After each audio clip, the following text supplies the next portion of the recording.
बड़े बड़ाई न करें, बड़े न बोले बोल, हीरा भैया कब कहे लाख टका मेरो मोल। नमस्कार, मैं डॉक्टर कृष्णकांत चतुर्वेदी। आज इस खास कार्यक्रम दिसंबर 2023 के इस कार्यक्रम में आप सभी का मैं हार्दिक अभिनंदन करता हूं। आज जानने का प्रयास करते हैं कि देखते ही देखते सन 2023 भी जाने वाला है और अभी तक हमारे जीवन में कोई विशेष परिवर्तन की स्थिति यदि नहीं आई है तो ये वीडियो आप ये समझिए विशेष खास होने वाला है आपके लिए, क्योंकि अब कुछ ही समय पश्चात 2024 का आगाज़ हो जाएगा। अब कैसे हम इसी दिसंबर 2023 में सफलता को प्राप्त कर सकते हैं, कैसे हमारे ग्रह संयोग हमारी स्थिति को बेहतर परिणाम की ओर अग्रसित कर सकते हैं, आज बात सिर्फ उसी की होने वाली है। क्योंकि एक मालव्य नाम का राजयोग ठीक आपके दसम भाव पर आपके योग कारक ग्रह शुक्र के द्वारा रचा जा रहा है। एक एक बातों को समझेंगे, एक एक बारीकियों को समझेंगे, उन तारीखों को जानेंगे जो तारीख आपके लिए बेहद अनुकूल होंगे, उन तारीखों को जानेंगे जिस तारीख में आपको सतर्क रहना है, और वो कौन से बेहद सरल और आसान उपाय होंगे जिन उपायों को करके इसी दिसंबर महीने में एक आप श्रेष्ठता को हासिल कर पाते हैं। सबसे पहले आपके अपने स्वास्थ्य की बात करते हैं। आपके जो राशि के स्वामी हैं ना शनिदेव, यही आपके द्वितीय भाव पर स्व राशि के बैठे हैं, और साथ ही साथ यहाँ पर यदि देखते हैं तो केतु की दृष्टि भी पड़ रही है आपके अपने राशि पर, अपने अधिपति पर। इसका मतलब इस समय पर स्वास्थ्य कुछ बेहतर रहेंगे, कहीं कहीं थोड़ी मोड़ी परेशानी हो सकती है, केतु की दृष्टि पड़ रही है। अब समझते हैं आपके धन स्थिति को। तो धन भाव पर साक्षात शनि देवता यहाँ पर गोचर कर रहे हैं। धन स्थान पर धन के स्वामी का होना आर्थिक परिप्रेक्ष्य से ये बहुत अनुकूल माना जाएगा। इतने लंबे समय बाद शनि देवता यहाँ पर आए हैं और पूरा दिसंबर महीने में आपके धन भाव को ये सुशोभित कर रहे हैं। और यही नहीं, शनि अर्थात हमारा कर्म, तो इस पूरे दिसंबर महीने में आपका कर्म क्या होगा? कर्म होगा मैं अपने धन प्राप्ति के लिए इस समय पर ज़्यादा काम करूंगा। किस प्रकार से मेरी धन की वृद्धि हो, कहाँ से मेरे पैसे आना है, कहाँ मेरे पैसे जाना है, मेरे बैंक बैलेंस का क्या होगा। एक दूसरा भाव मेरे बैंक बैलेंस को प्रदर्शित करता है। संचित जमा पूंजी के प्रति आपकी जो आकांक्षा है वो बढ़ जाएंगी, क्योंकि यही वो भाव है जो आपके कौटुंबिक जीवन को प्रदर्शित करता है। शनि देवता यहाँ स्व राशि के बैठे हैं, अपने परिवार के लिए सबसे ज़्यादा आप काम करने वाले हैं इस टाइम पर। अब ये समझिए, कभी कभी आपको ऐसा लग सकता है कि शनि ने तो 2023 के प्रारंभ में ही यहाँ पर अपना कदम रख दिया था, परंतु अभी तक मेरे जीवन में परिवर्तन क्यों नहीं हो पाया। अभी तक मैं आर्थिक जिम्मेदारी मुझे प्राप्त हुई है, उन जिम्मेदारियों का सिर्फ मैं निर्वहन कर पा रहा हूं, उसका समापन कब कर पाऊंगा। तो यकीन मानिए, शनि देवता यदि देते हैं तो भी धीरे धीरे और लेते हैं तो भी धीरे धीरे, अर्थात आपके जीवन में जो परिवर्तन होगा वो इतना बड़ा परिवर्तन हो जाएगा देखते ही देखते, जो शायद आपको पता भी न चले। शायद यही शनि देवता का दूसरा नाम है, इनका नाम ही है शनि। शनि अर्थात धीरे, और कैरियर के स्वामी कर्म के कारक माने गए हैं, इसलिए आपका कर्म आपके परिवार और आपके पैसों पर सबसे ज़्यादा रहने वाली है इस पूरे टाइम पर। अब आपके साहस पराक्रम की बात करते हैं। तीसरे घर पर आपके राहु देव बैठे हैं। राहु के लिए तीसरे भाव का ट्रांजिट बहुत अनुकूल होता है, इसलिए आपके साहस पराक्रम बहुत अच्छे होंगे, बहुत ज़्यादा होंगे। भाई, यदि मेरे अंदर सब कुछ है लेकिन मेरे अंदर साहस ही नहीं है, और शक्ति बिना भगवंत कहा गया है, शक्ति नहीं है तो भगवान की भी हम आराधना नहीं कर सकते, उसके लिए भी हमें शक्ति चाहिए, कुछ नहीं तो कम से कम मानसिक शक्ति चाहिए। ये सब आपके अंदर बढ़ा देंगे ये राहु देव आपके तीसरे भाव में पूरे अभी चल रहे हैं, इस दिसंबर में तो चलेंगे ही चलेंगे। तीसरा भाव ही वो स्थान हो गया जो मेरी कंपटीशन को बढ़ाता है। माना कि आपके कंपटीशन बढ़ेंगे, राहु देवता है, परंतु याद रखिएगा राहु जब देते हैं तो बौछार है, कोई कम देने वाले नहीं है। गुरु देवता बड़ा करते हैं लेकिन राहु देवता बौछार करते हैं। यही बौछार आपके थर्ड हाउस पे है, अर्थात आपके साहस, आपके पराक्रम और आपके हिम्मत का दाद देंगे लोग, जिसके कारण आप शायद कुछ विजेता बन करके लोगों को दिखा पाए। चतुर्थ भाव की बात करते हैं, जहां पर ऑलरेडी पहले से देवगुरु बृहस्पति विराजमान है।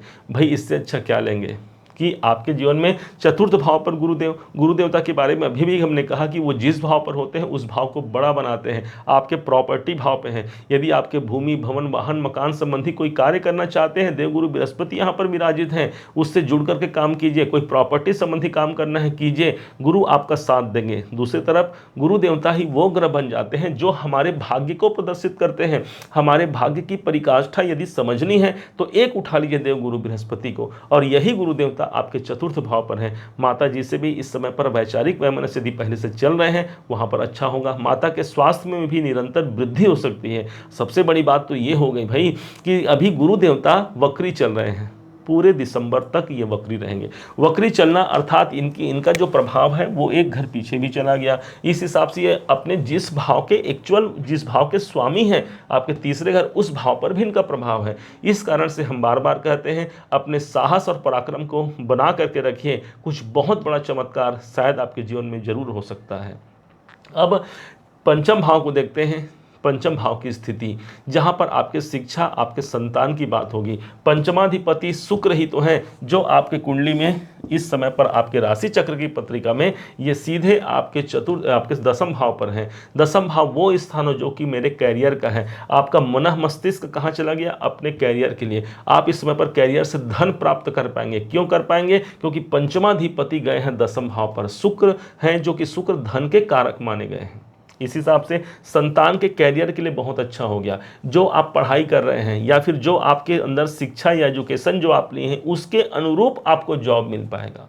होता है कभी कभी हम जिस लायक बने हैं उस लायक तक हम नहीं पहुंच पाते या फिर कोई ना कोई कारण से हमें रोक दिया जाता है। यहाँ पर शुक्र देवता आपको बल देंगे और पूरे के पूरे 25 दिसंबर तक शुक्रदेव यहीं पर ट्रांजिट करेंगे। इस दिसंबर का महीना ये बहुत अच्छा राजयोग की स्थिति आप मान सकते हैं। अब छठे भाव पर चलते हैं। हाँ, संतान के दृष्टिकोण से तो अनुकूल है ही।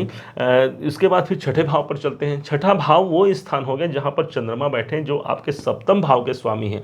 शुरुआती के 2-3 दिनों तक आपको दाम्पत्य जीवन को अपने बचा करके रखना है। किसी प्रकार से पति पत्नी के मध्य जो वैचारिक वैमनस्य है वो बढ़ सकते हैं। शुरुआती के दिसंबर के 2-3 तारीख तक ये ध्यान रखिएगा।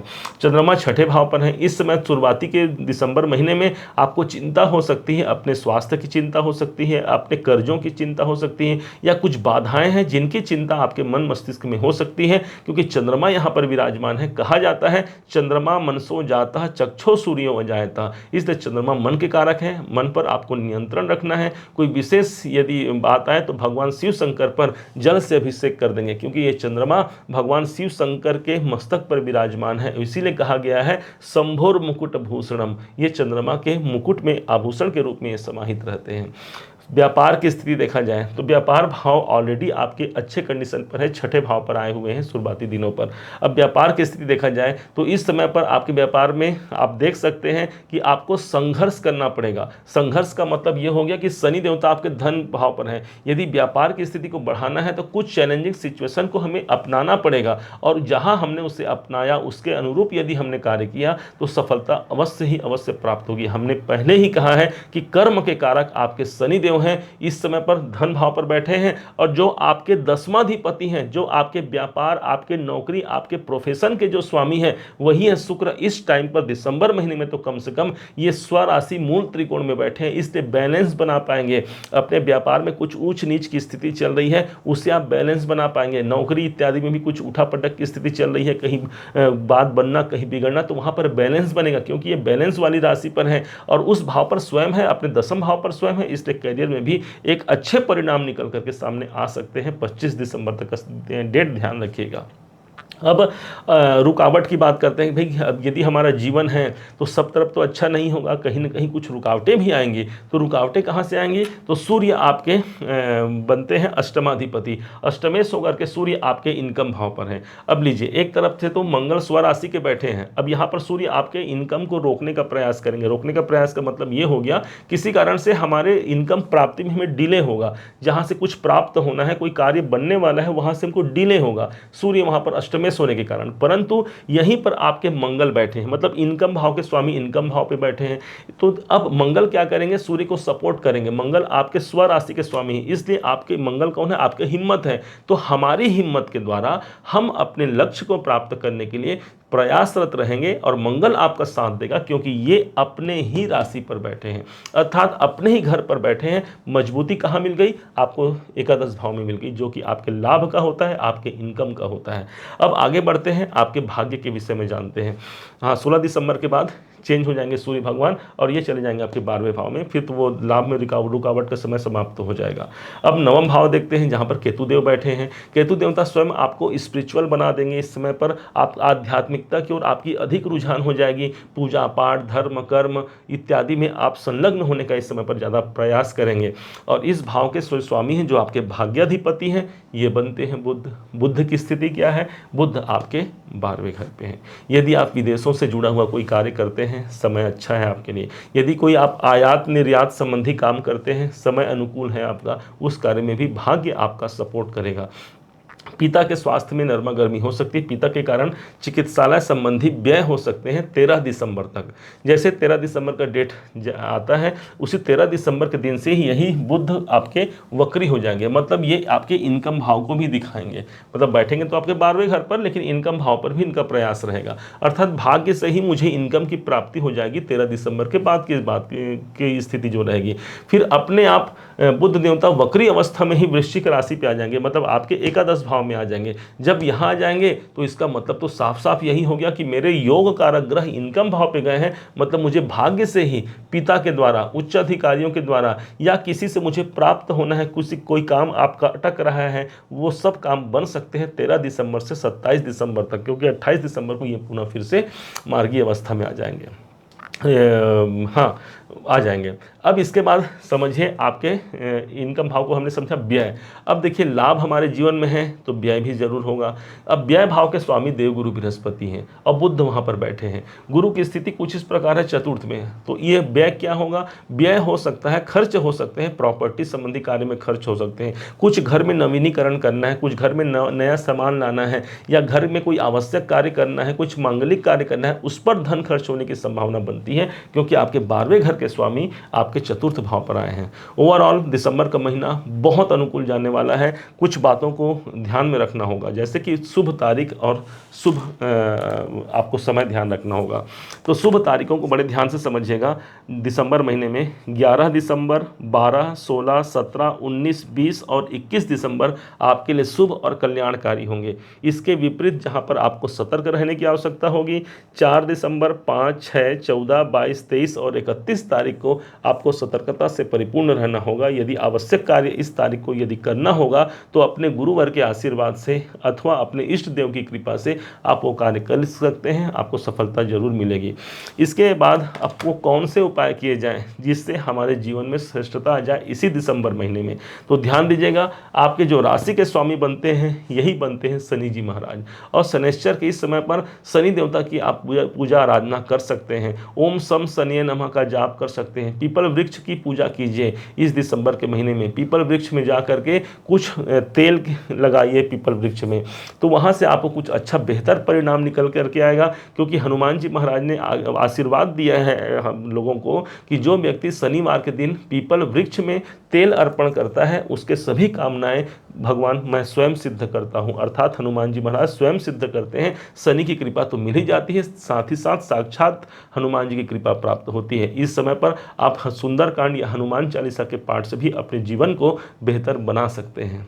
उम्मीद है आप सबने इसे समझा होगा, आप सबने इसे जाना होगा। यदि आपने इसे समझा है, जाना है, मेरे समझाने का प्रयास यदि आपको सार्थक लगा हो, मेरे समझाने का तरीका यदि आपको सार्थक लगा हो, तो हर बार की भांति इस बार भी अपना प्यार भरा लाइक और कमेंट करना कभी मत भूलिएगा। और हाँ, यदि अभी तक आपने चैनल को सब्सक्राइब नहीं किया है, सब्सक्राइब भी कीजिएगा। और यदि आप देखना चाहते हैं अपने बाकी परिवारजनों के रिश्तेदार को, अपने हित प्रेत के रिश्तेदार के राशिफल को, तो इसमें प्लेलिस्ट में जाएंगे, सारा का सारा उसमें राशि आपको मिल जाएगा। वहाँ से आप देख सकते हैं और एक आकलन लगा सकते हैं कि मेरा और मेरे परिवार का क्या होने वाला है इस दिसंबर के महीने में। पुनः एक बार फिर आप सभी का दिवस बहुत मंगलमय हो, इन्हीं शुभकामनाओं के साथ। जय श्री राम।